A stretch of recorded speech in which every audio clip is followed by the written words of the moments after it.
What's up YouTube? It's Karate23 here, back again with a new video series that I'm going to be rolling out here. So, as you probably know, Pokemon's probably one of my favorite games of all time, probably at least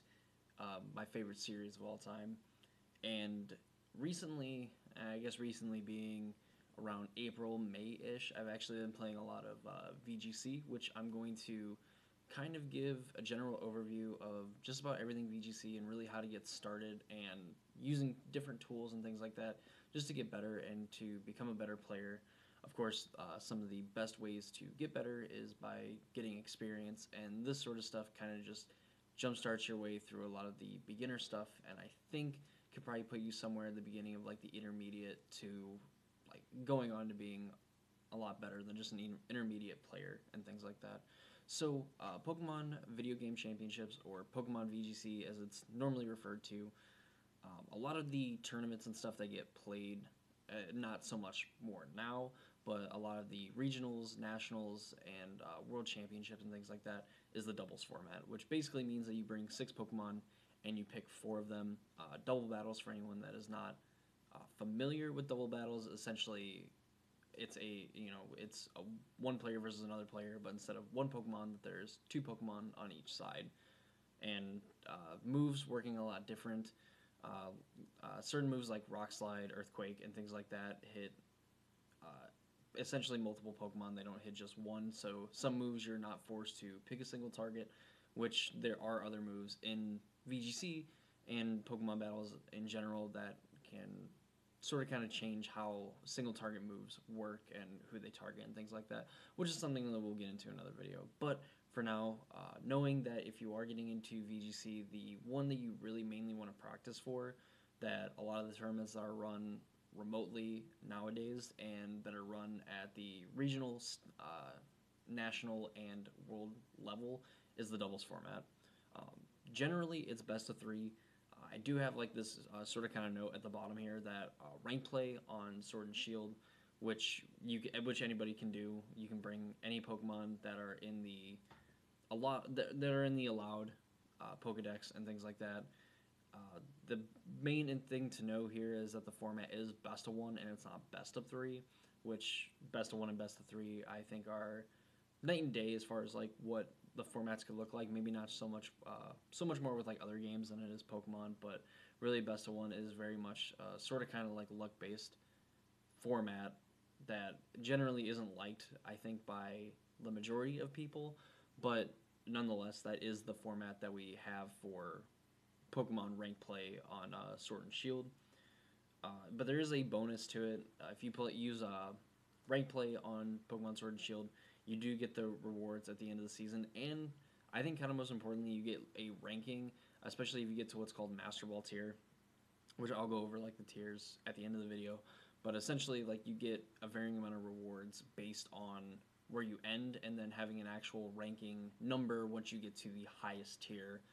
in rank play, which is pretty sweet, and it's kind of nice to know where you fall into instead of just being put into a general category. Continuing on with the rules of VGC, you cannot have duplicate held items on Pokemon, which basically means you can't have 2 Pokemon that have a Life Orb, you can't have 2 Pokemon that have a Focus Sash. One has to have one, and the other one has to have another one if you choose to use it. You can't have 2 of the same Pokemon on a team, so you can't have 2 Scizors on a team, you can't have 2 Charizards, even though having 2 Charizards would be pretty sweet. But in the context of like competitive battling, you cannot have 2 of the same Pokemon on the same team. Only Pokemon that are in the Pokedex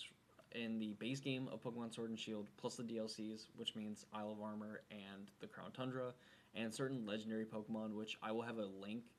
in the description of this video that will take you to the Cerebi page that has a lot of these rules on there and what Pokemon are banned as far as like the rule set and things like that. All Pokemon are set to level 50 regardless of what level they are in-game, which is important when we get into some of the other tools and tips and things that you can use to kind of better your game and become a more analytic-y when it comes to online battles and things like that. Gigantamax forms are allowed, which is very important because there are obviously certain Pokemon that have Gigantamax forms that essentially change their form in battle and what moves that they can use, varying on their type and things like that. Before you battle, you're able to see what Pokemon your opponent bring, and you have a 90-second timer on that, so a minute and a half to check out your opponent's team, what Pokemon they could bring to combat your team, and what Pokemon that you should lead with, because of course your lead Pokemon and things like that are very important when it comes to battles, especially in a best of one format, because if you get the lead right, more than likely you have a statistically higher percent chance of winning the game, barring obviously any misplays or anything like that on your end or your opponent's end. The lead is so important in a lot of battles and can ultimately be the result of winning and losing the game. A battle will last 14 minutes, which is 7 minutes for each player, and a 45-second turn timer. If you run out of time on that 40-second or 45-second turn timer, it will automatically choose a move for you, which obviously isn't very optimal when you want to try to control as many variables as you possibly can to ensure that you can actually come away with a win. So this video is meant to be a general overview of the VGC format and essentially just the bare bones rules for what you could see for VGC tournaments if you decide to either go and compete in the online VGC tournaments that they have from various different websites and other organizers and things like that, or when we do have in-person events again, whether it be like local events, regionals, things like that. This is the rule set that they're generally going to use, and especially at the time of this recording, the Series 7 rule set, that this is what it is. And you can figure out what Pokemon are banned, so then you can essentially find out what Pokemon are legal in the VGC format by going to the website that I post in the description of this video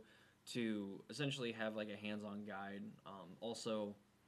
being able to use this, you can screenshot this video, just use this as a reference, sort of kind of as a little bit more of a condensed thing, I guess, which would be